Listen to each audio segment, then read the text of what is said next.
All right, welcome to another episode of Stand Tall. Today is July 24th. Sun Tzu is on some today.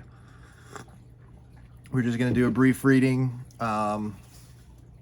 following up on confusing by means of banners and drums and night tactics and things like that. I was actually able to implement a little bit of that strategy last night when I was playing my PlayStation, a game called Apex. And we were having this little fight with another team. It was a little skirmish, and I used what's called a gravity cannon and made it make the noise, and it's a loud reverberating noise, and other teams can hear it. So I tricked that and made that seem like we were moving when we weren't. And then as my teammate got there, we went through at the same time. So instead of having two more, it was three total.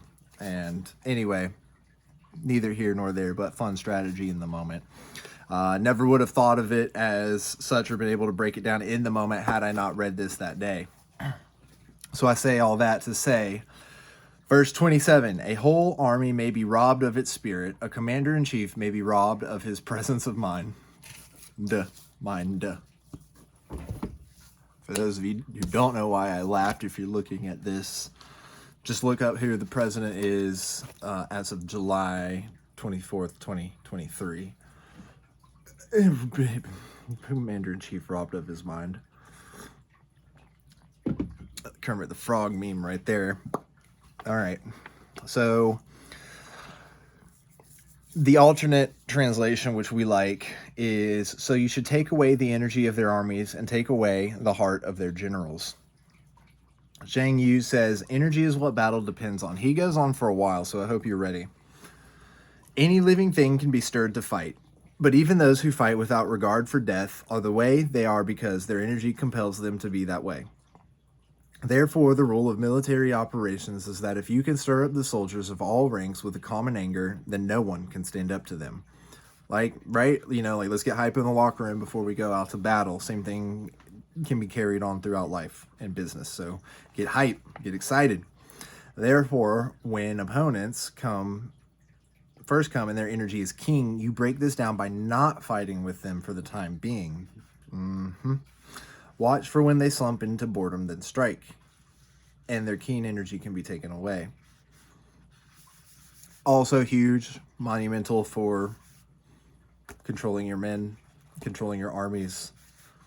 And just put those two together to be thought about and reflected upon, and take away from it what you will. As for taking away the heart of their generals, the heart is the ruler of the general. Order and disorder, courage and timidity, all are based on the mind. So those killed in controlling opponents stir them into disorder, incite them into confusion, press them into fear. Thus can the schemes in their hearts be taken away. That's heavy. Jane Yu, savage.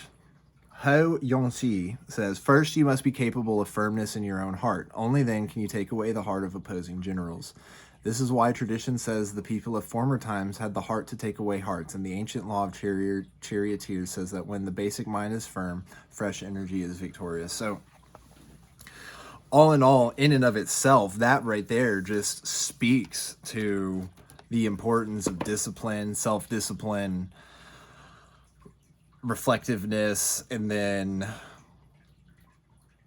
controlling that. I don't want to wax too philosophical and go with like Jungian ideas or anything like that, but if anyone's a fan of Dexter, the whole show, the whole series is based on the shadow self. The whole show is kind of Jungian in and of itself. Everybody struggles with like this person who they are, Dexter being this lab tech guy with all of his secrets, and then everyone has their private life, which in this case is just the evil in a sense, and so then the anti-hero, and everyone loves that story because it amplifies a part of them that's been so repressed throughout their upbringing, especially in a Western society, and that's not talked about enough, but that's neither here nor there. So we're going to move on to the Daily Stoic, and I think that those particular verses from the Art of War are very deep cutting. they're bracing, as it were. So July 4th, on the Western Front, somewhere someone's dying. Whenever disturbing news is delivered to you, bear in mind that no news can ever be relevant to your reasoned choice. Can anyone break news to you that your assumption or desires are wrong? No way. But they can tell you that someone died. Even so, what is that to you? Epictetus Discourses 3.18.1-2. A well-meaning friend might ask you today, what do you think about insert tragedy from the other side of the world? Question mark. You and your equally well-meaning concern might say, I just feel awful about it. In this scenario, both of you have put aside your reasoned choice without doing a single thing for the victim suffering from the actual tragedy. It can be so easy to get distracted by, even consumed by, horrible news from all over the world.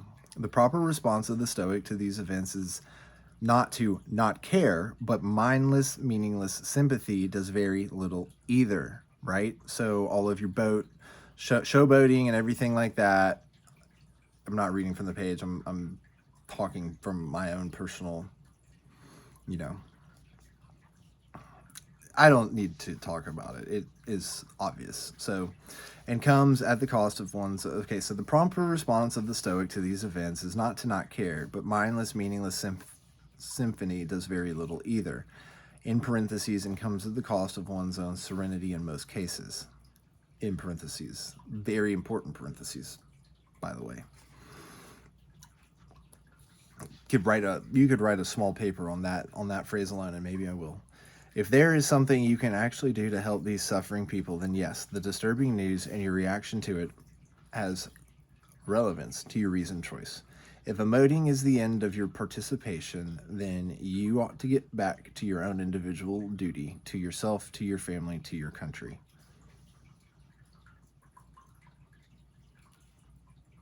Yo, I mean, just like, yeah, yo.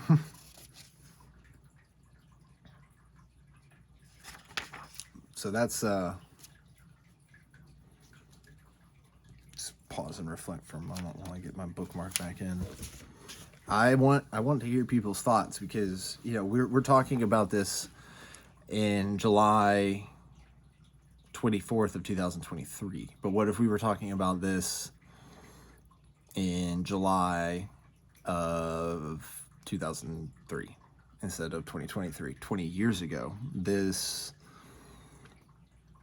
could have been not Ukraine, but 9/11 in the U.S. This could have been any number of things. And so there's a reason why 9/11 is very important to us as Americans. But once you get abroad 20 years later, 22, 23 at the time of this recording, I mean, is it something that, is on foreigners' minds? You got to put yourself in their shoes. It's always good to remind yourself that, we are not the center of the world. America is not. Yes, maybe, we are number one, but the energy, right? How do we tie this into energy? But I think it ties more into firmness in your heart more than anything.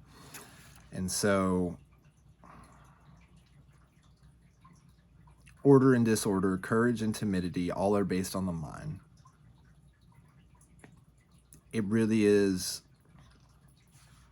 your duty to be mindful in all of these situations. And I think that firmness of mind comes from stillness of emotions, and emotional intelligence is very important. And I think the Stoic in me is saying, when these events happen, it does rip you to the soul. When I think about what's happening as far as war is concerned over in Russia and Ukraine, just regardless of who it is, people are dying, mothers are having children in caves. It's terrible, and I don't want to shed a tear right now, but believe me, my heart aches. At the same time, we have probably homeless people giving birth to babies in gutters in the U.S. It's bad.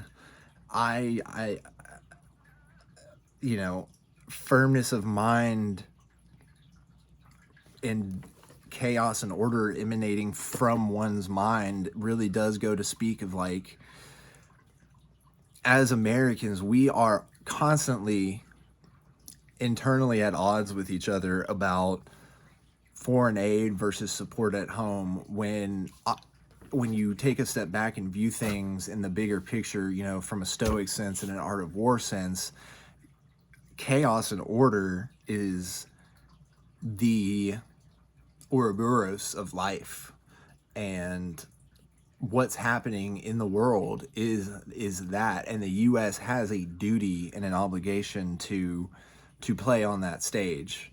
And oftentimes this is called politics, other times it's called theater, and often other times it's called positioning and strategy and other things. So we've got to keep in mind the 3D chess that's happening on a geopolitical global stage, but that's never a discussion for what we're trying to find here. What we're showing is that amidst order and chaos, whether you're viewing it from the Eastern philosophy, the stillness of mind is what is necessary. And so the proper response of the Stoic to these events is not to not care, but also mindless, meaningless sympathy does little either. And then I think very importantly comes at the cost of one's own serenity in most cases. You got to throw that caveat in there. But so here we have a verbose 30,000 flyover foot example of a nation at odds within itself, because there is mindless, meaningless sympathy in metaphorical terms, not actual, this is how I feel, this is just metaphorically speaking, for the people at home in order to care about the people abroad. And that creates this inner, like this inner serenity leaving you, because now it's like, why you've got people on both sides of the coin saying, why aren't you helping the people here at home? And other people often on either both sides, why aren't you helping people abroad? And then we know now that like we are one of the strongest nations in the world. We will be, whether we're number one or number two or tied for three, it doesn't matter. All of that doesn't matter. What matters is we have a duty and an obligation to those of us at home and to those of us abroad. And if you're a Stoic in any sense, or any kind of someone who's going to take advantage of the art of war and these ancient teachings and try to apply them to modern day life, it should be that being very aware of where we've been maneuvering ourselves into and where life has maneuvered us, as well as like what is our duty, not only like what is our nation's duty, but our personal duty in moving forward and controlling this chaos. And so he wraps it up like with, if emoting is the end of your participation, then you ought to get back to your own individual duty. Like, so it's like, as a Stoic, you take a moment to pause and reflect. You say, I acknowledge war is bad and war on the other side of the world is bad. I also acknowledge that there's nothing that I can do about it right now. So therefore, I acknowledge that my duty is now to my family, to myself, to those around me, therefore then to my country, which then can be of service to Ukraine, right? I mean, just using today's modern examples. So if emoting is the end of your participation, I mean, that is just virtue signaling is what it is saying. And it's not that virtue signaling is bad. People virtue signal for whatever side of the coin they are on, and it's just kind of human nature to raise your flag, stake your claim, and to what, you know, what camp or tribe you want to join. That's okay. But what these are saying is that do what's right, not what other people want, or not what you think other people think is right. You just need to do your duty to your family, and therefore that will in turn be duty to your community, to your locality, and then hopefully it trickles up to your nation. Stand tall.